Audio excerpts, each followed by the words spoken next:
Market value కనీసం 75-80 వేలు ఉంటుంది. మల్లాపూర్లో కేవలం 8,400 ఉంది ఎస్ఆర్ఓ వాల్యుయేషన్. మార్కెట్ వాల్యూ కనీసం 70-75 వేలు ఉంటుంది. ఇప్పుడు వాళ్ళు చెప్పే రేవంత్ రెడ్డి చెప్పే లెక్క ఏంటంటే, చెర్లపల్లిలో నీకు ఇండస్ట్రీ ఉందనుకో, మార్కెట్ వాల్యూ అక్కడ 1,00,000 ఉన్నప్పటికీ ఎస్ఆర్ఓ వాల్యూ 10,000 ఉంటే రేవంత్ రెడ్డి గారు ఏమంటున్నారు, మీరు అందులో 3,000 కడితే చాలంట, మీకు ఇచ్చేస్తాం 45 రోజుల్లో. ఇంకా హైలైట్ చెప్తాను మీకు. ఉదాహరణకి అంటే కేసీఆర్ ప్రభుత్వంలో అజామాబాద్లో మీకు ఈ ల్యాండ్ మీకు ఉంటే మీరు దాన్ని రెగ్యులరైజ్ చేసుకోవాలంటే మీరు 32,000 అక్కడ మార్కెట్ ఎస్ఆర్ఓ వాల్యూ ఉంటే మీరు చేతులు కింద మారింటే 64,000 కట్టాలని మనం పెట్టినాం. ఇప్పుడు రేవంత్ రెడ్డి గారు ఏమంటున్నారు తెలుసా, 32,000 వాల్యూ ఉంటే ఎస్ఆర్ఓది కేవలం 10-11,000 కడితే చాలు, మీకు ఇచ్చేస్తాం, మీరు తీసేసుకోండి. అంటే దీని వెనక ఉన్న కుంభకోణంలో ఇక్కడ మెయిన్ పాయింట్ ఏంటంటే, ఇవాళ ఒక ముఠా తిరుగుతుంది హైదరాబాద్లో. ఆ ముఠా సభ్యులు ఎవరెవరే అంటే ఏవీ రెడ్డి, కొండల్ రెడ్డి, తిరుపతి రెడ్డి, కృష్ణారెడ్డి, వీళ్ళెవరో కాదు, అంతా ముఖ్యమంత్రి గారి బిజినెస్ పార్ట్నర్లు, ఆయన కుటుంబ సభ్యులు.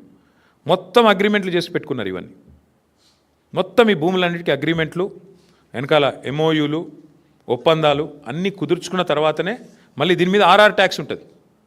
ప్రతి దగ్గర ప్రభుత్వానికి వచ్చేది 30%, మళ్ళీ తర్వాత 60%, 70% రేవంత్ రెడ్డి గారికి, కాంగ్రెస్కు ట్యాక్స్ కట్టాలి, కప్పం కట్టవలసిందే.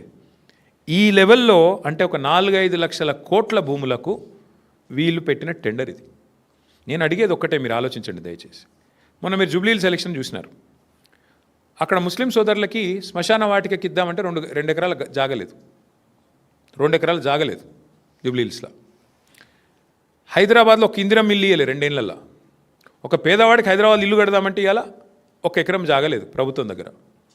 హైదరాబాద్ కాంక్రీట్ జంగల్గా మారిపోతున్నది. ఒక పార్క్ కడదామంటే జాగలేదు. నేను ఇవాళ రేవంత్ రెడ్డిని అడుగుతున్నా, 9,292 ఎకరాల విలువైన భూమి నువ్వెందుకు ప్రైవేట్ వాళ్ళకి దారాదత్తం చేస్తున్నావు? ఇది ప్రభుత్వ భూమి కదా.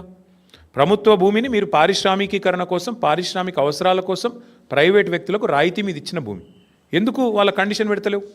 నీకు నిజంగా డబ్బులు కావాలంటే ఓపెన్ మార్కెట్లో ఆక్షన్ పెట్టు, ఓపెన్ మార్కెట్లో ఆక్షన్ పెట్టి వాళ్ళని కూడా పాల్గొనమను, వెనక్కి తీసుకో, క్యాన్సిల్ చేయి.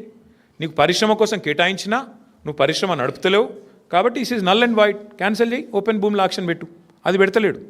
రెండోది, హైదరాబాద్లో నీకు ఇల్లు కట్టేందుకు జాగలేదు, పార్కుకు జాగలేదు, ఒక్క ఇందిరం ఇల్లు ఇయ్యలేదు నువ్వు. హైదరాబాద్లో శ్మశానాలకు కూడా దిక్కులేదు జాగా. మరి 9,292 ఎకరాల్లో ఒక 7,000 ఎకరాలు ప్రభుత్వం వెనకకి తీసుకొని ఇండ్లు కట్టి, పార్కులు కట్టి, బ్రహ్మాండంగా శ్మశాన వాటికలకు జాగలి ఇవ్వడం వద్దంటుండా? ప్రజల అవసరాలకు హాస్పిటల్ కడదామంటే జాగలేదు. ఇలా హాస్పిటల్ కట్టాలంటే మనం కొనుక్కోవాలి జాగా.